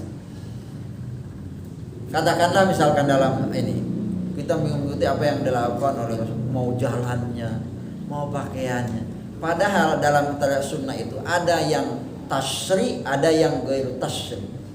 Ada yang memang syariat sendiri, artinya sebagai itu menjadi sesuatu yang kalau itu tidak boleh. Contoh misalkan ya perintah sholat itu ya sholatnya kanjeng Nabi ya seperti itu. Tapi kalau urusan pakaian, urusan ini itu adalah disesuaikan dengan karakter manusia. Yang penting nutupi orang, kan gitu. Jadi orang yang tidak bermadhab itu adalah dia tidak bisa melakukan ijtihad. Emang dia sudah dijadikan sebagai mujtahid. Dia sebagai orang yang sudah ijtihad. Ijtihad. Ulama-ulama itu melakukan ijtihad dalam satu persoalan hukum. Ijtihad itu adalah bagian daripada untuk kita mengetahui hukum yang memang tidak ada dalil nas sama Al-Qur'annya. Emang semua ada dalam Al-Qur'an? Saya tanya kepada.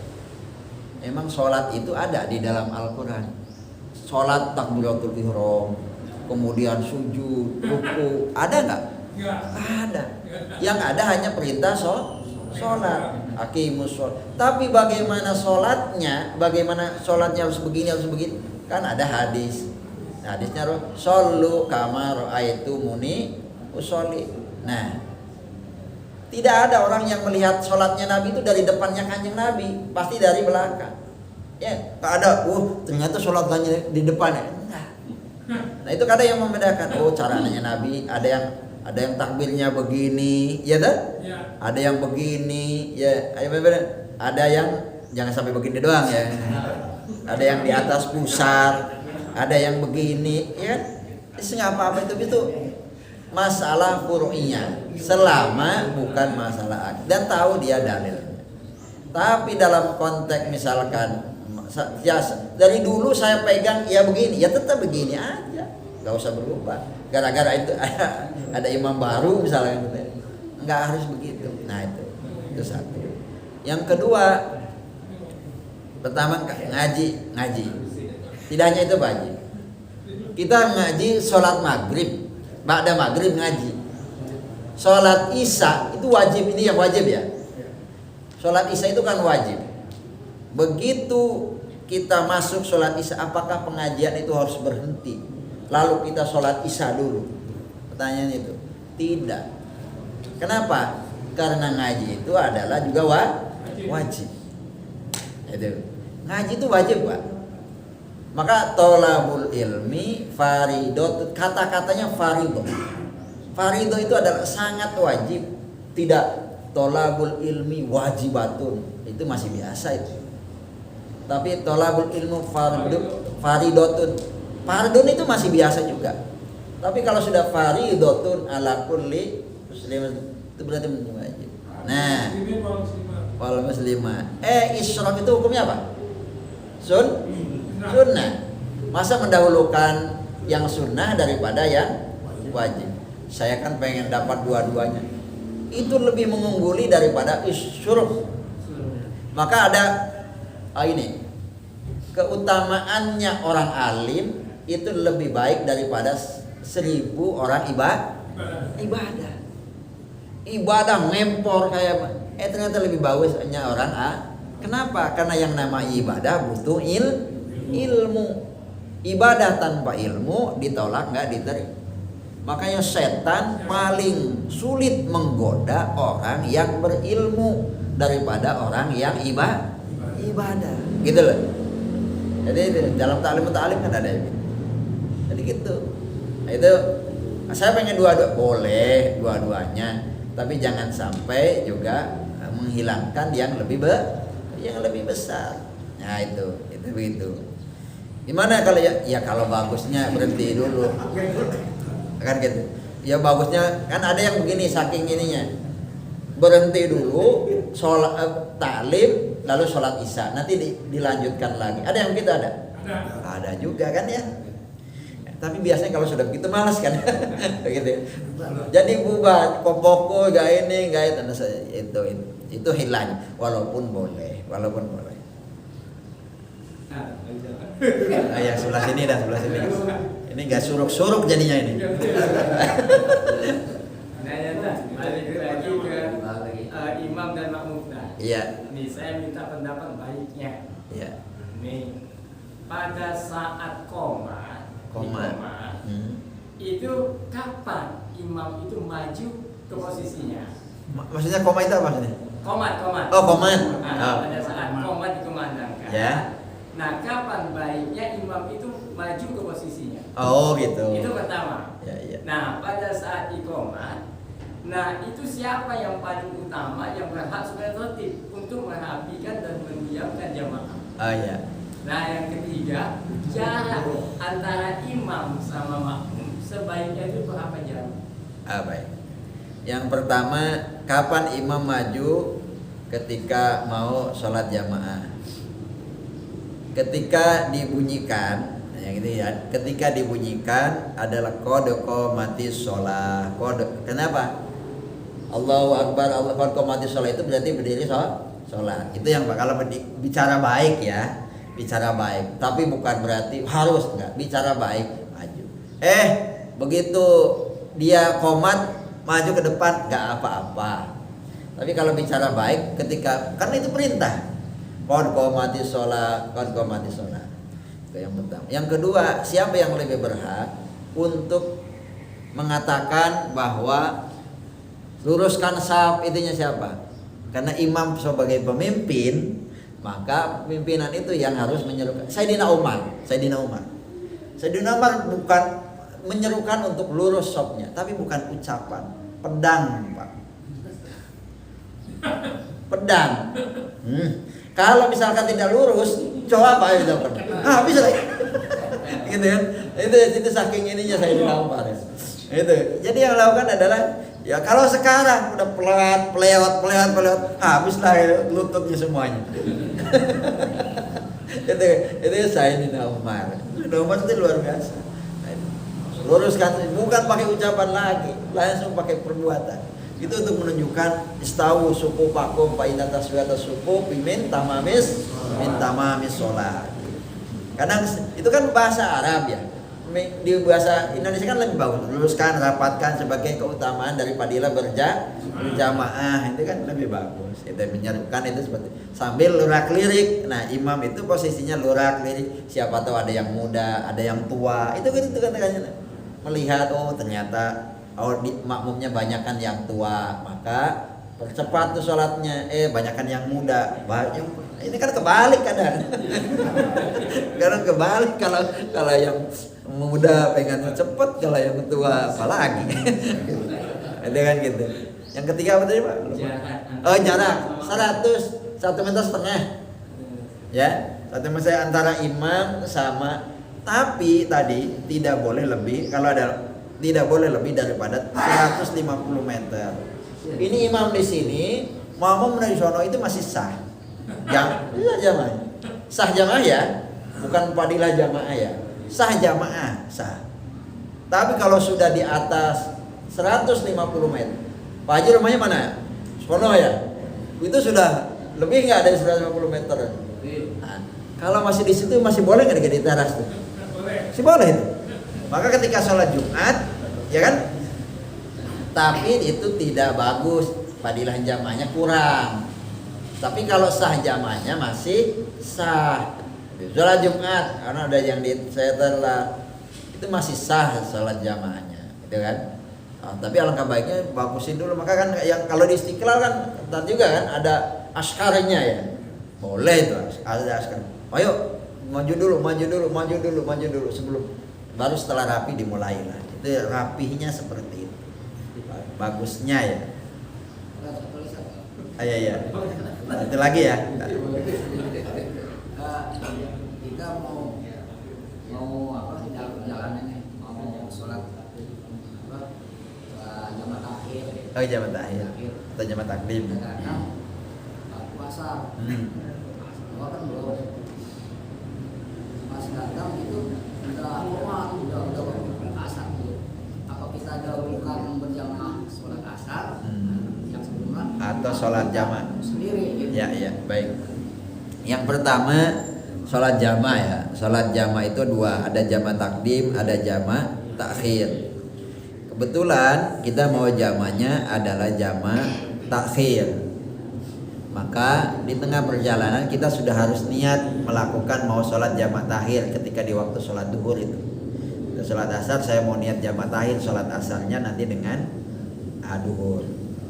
Nah, begitu masuk ke masjid, ternyata ada yang mau sholat jamaah, orang mukiminnya. Mana? Apakah saya harus mendahulukan jamaah ataukah kita sholat sendiri untuk melakukan jamaah sholat jamaah takhir itu, ya.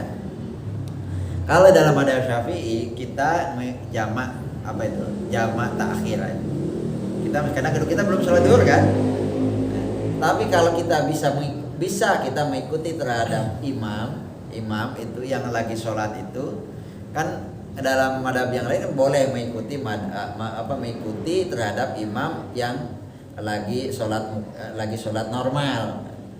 Tapi kalau mazhab kan tidak boleh kali kita melakukan sholat jamaah kepada orang yang mukim. Makanya karena di satu masjid dipisahkan, ini untuk yang sholat musafir itu sebelah, untuk yang ini enggak. Ya kan? Ada yang gitu kan? Nah, supaya tidak mengganggu terhadap sholat yang ada. Nah, itu seperti itu. Alangkah baiknya mendingan kita melakukan sholat jamak takhir dulu. Karena jamak. Nah, kalau kita mengikuti madhab selain Syafi'i, maka kita boleh mengikuti nanti, tapi niatnya jamak. Tapi dalam hal ini tidak boleh niat jamak kepada orang yang lagi mukim persoalannya. Jadi tidak jamaah. Ya.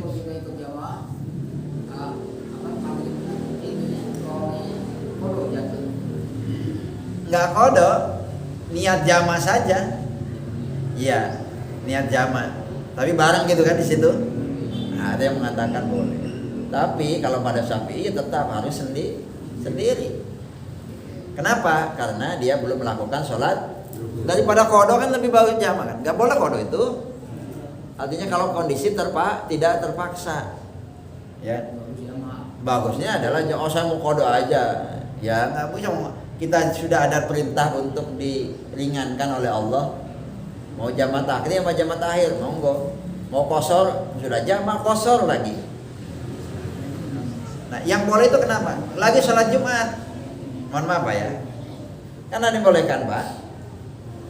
Kita sholat hari Jumat kebetulan. Saya dalam kondisi berjalanan. Maka Bapak boleh melakukan sholat jamak takdim. Kalau jamak takdim berarti kan? Jamak takdim habis sholat Jumat nanti melakukan sholat asar. Niatnya apa? Niat jamak takdim. Nah itu gitu. Sama dengan itu Pak. Ikut Jumatan. Jangan tidak ikut Jumat. Saya ikut Jumatan. Setelah itu apa? Setelah itu melakukan sholat asar. Dikiaskan kemana? Dikiaskan kepada sholat duhur. Kenapa? Karena Jumat itu adalah maqamat duhri.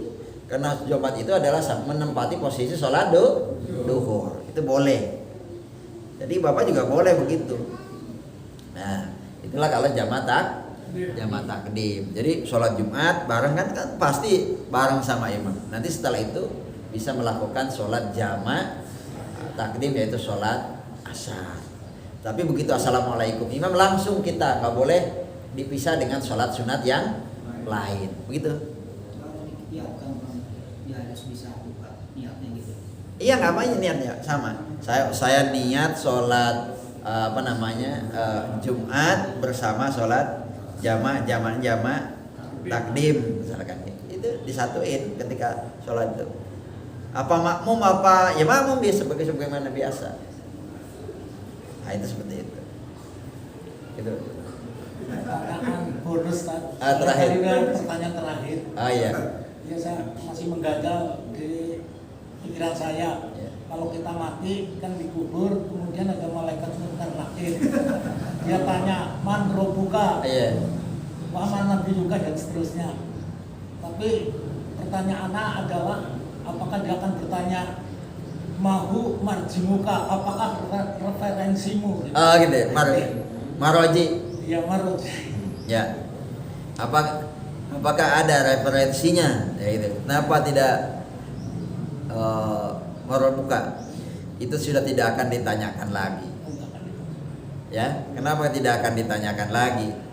Karena waman imamuka sudah ditanyakan. Apa ini? Al-Qur'anul kan kalau tapi memahami Al-Qur'an itu adalah tidak parsial. Kenapa tidak parsial? Tidak harus global gitu loh. Memahami Al-Qur'an itu kan Al-Qur'an itu dalilnya ijmali, Pak. Dalilnya kan yang global saja itu Al-Qur'an. Tapi kalau sudah dipreteli itu masuknya ke hadis, ijtihadnya ulama, fikih dan seterusnya. Tetapi tidak keluar dari Quran dan hadis. Maka di dalam pencarian hukum Islam itu yang ittifaq Al-Quran, hadis, ijma, qiyas. Kalau nggak ada qiyas kita susah. Contohnya, sabu-sabu haram nggak? Tapi di Al-Quran nggak ada innamas sabu-sabu haram, nggak ada. Hadisnya nggak ada juga. Innama ganja haram. Nggak ada. Tapi kan akhirnya dikiaskan oleh ulama. Nah, dikiaskan oleh ulama itu mengkiaskan sama-sama. Itu yang menciptakan itu siapa? Ulama. Kenapa? Karena untuk eksistensi hukum, karena pasti akan berubah hukum itu, ya tatawwaru bil amkinah wal azminah. Hukum itu berkembang sesuai dengan situasi dan kondisinya. Ya kan? Sekarang uang aja tidak hanya uang yang kelihatan, uang digital, uang elektronik, hidup di zaman kita, nah itu seperti itu. Jadi banyak lah. Jadi tidak ada lagi maroji, apa referensinya? Enggak ada. Bahkan begini, ada ini cerita. Ada Imam Sibawi, seorang ulama ahli nahu, Imam Sibawi. Ketika ditanya oleh malaikat, ini di dalam kuburnya katanya, man rabbuka? Sibawi balik tanya sama malaikatnya. Mannya itu man apa?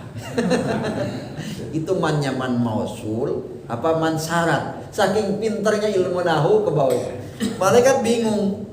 Wah, ini siapa ini hamba Allah ini? Balik lagi kepada Allah ya. Udah itu gak usah ditanya, itu adalah hamba. Itu hebatnya itu. Dan Umar juga kan udah ditanya. Bentakan malaikat Munkar Nakirnya itu kan apa? Itu dahsyat kan? Begitu datang ke Sayyidina Umar, bentaklah itu oleh Sayyidina Umar. Nah, itu akhirnya rada pelan katanya, agak pelan. Munkar Nakir itu, kalau nanya itu. Nah, itulah orang di kuburan masih bisa gitu ya. Itu kalau wali-wali Allah hamba Allah. Insyaallah. Gitu Pak ya. Saya kira itu yang bisa saya sampaikan. Saya ingin insyaallah mudah-mudahan bermanfaat, dan mohon maaf kalau ada hal-hal yang kurang berkenan, hal-hal yang kurang baik, hal-hal yang memang tidak sesuai dengan apa yang saya sampaikan. Itu adalah semata-mata kelemahan saya. Mudah-mudahan Allah memaafkan. Wallahul muwaffiq ila aqwamit thoriq wal aqu minkum. Wassalamualaikum warahmatullahi wabarakatuh.